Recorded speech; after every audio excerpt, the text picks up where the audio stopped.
So for more reaction out of the US, we now welcome Jonathan Greenblatt, the CEO and National Director of the Anti-Defamation League. He joins us live from New York. Jonathan, thank you so much for your time. So the United States has often reiterated the security relationship between the US and Israel is ironclad, but many differences have emerged during this war, including the pending operation in Rafah and the day after the war. But overnight, when Iran took aim at Israel in such a direct way and such an unprecedented way, the US and its allies were there.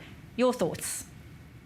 Well, I appreciate the opportunity to talk about this and almost to clarify for your audience, because Iran did not only aim its drones and its missiles and its projectiles at Israel, it aimed those missiles, projectiles at the West and the world.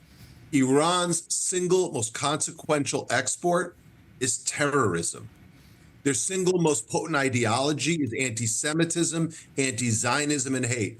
America, the UK, France, Germany, Canada, Belgium, by the way, the Arab states, Jordan, Egypt, the Kingdom of Saudi Arabia, UAE, everyone knows it.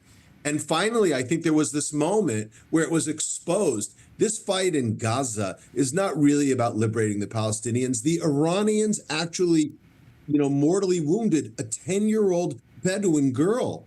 Their desire, it's not peace for Palestinians, it's nihilism and death. And now it's undeniable. At the same time, though, the US is also warning it won't support an Israeli counterattack on Iran. We know Joe Biden telling Benjamin Netanyahu as much on the phone. How then would you see a possible response from Israel on Tehran or perhaps Iranian assets impacting relations between Washington and Jerusalem right now?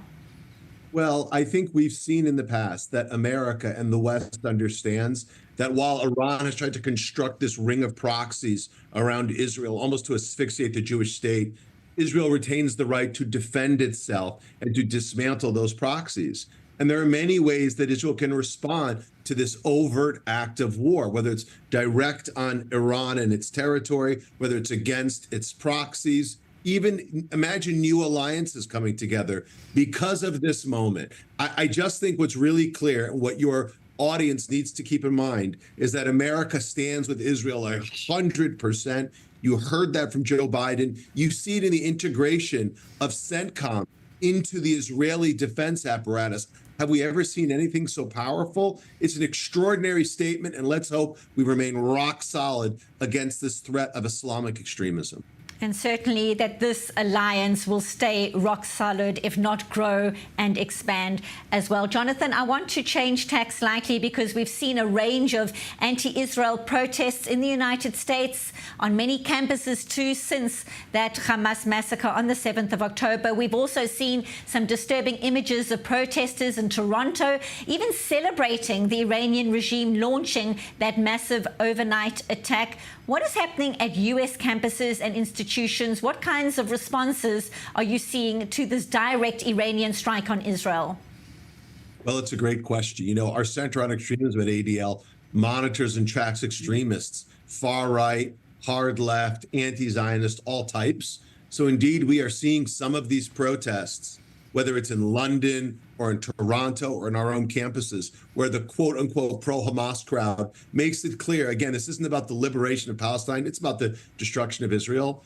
And to see the prevalence of this on our campuses, this is why ADL last week released a first-of-its-kind campus report card, creating an objective standard evaluating how colleges and universities are handling anti-Semitism. And what I've got to share is that some of the most prestigious universities in America, they earned Fs, failing grades, or they earned Ds, deeply insufficient. We need our institutions to do more to fight anti-Semitism, to protect our Jewish students. So ADL will continue to put on the pressure, continue to grade these colleges and universities. And I think you're going to see applicants and donors and others follow suit. Watch what we do and take action appropriately. Very briefly to that point, we're seeing images of posters of hostages being torn down. That was in the early days of the war. It's more than 6 months on now. What kinds of cases has the Anti-Defamation League been dealing with in this war, especially when it comes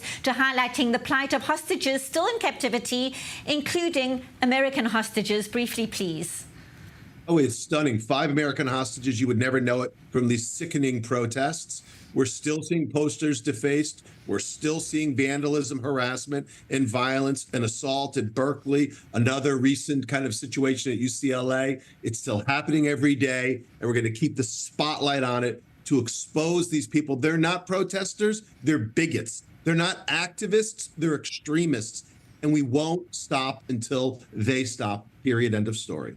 And hopefully you won't stop until they're all getting an A in those grades you were talking about. Jonathan Greenblatt, the CEO and National Director of the Anti-Defamation League, speaking to us from New York. Thank you as always.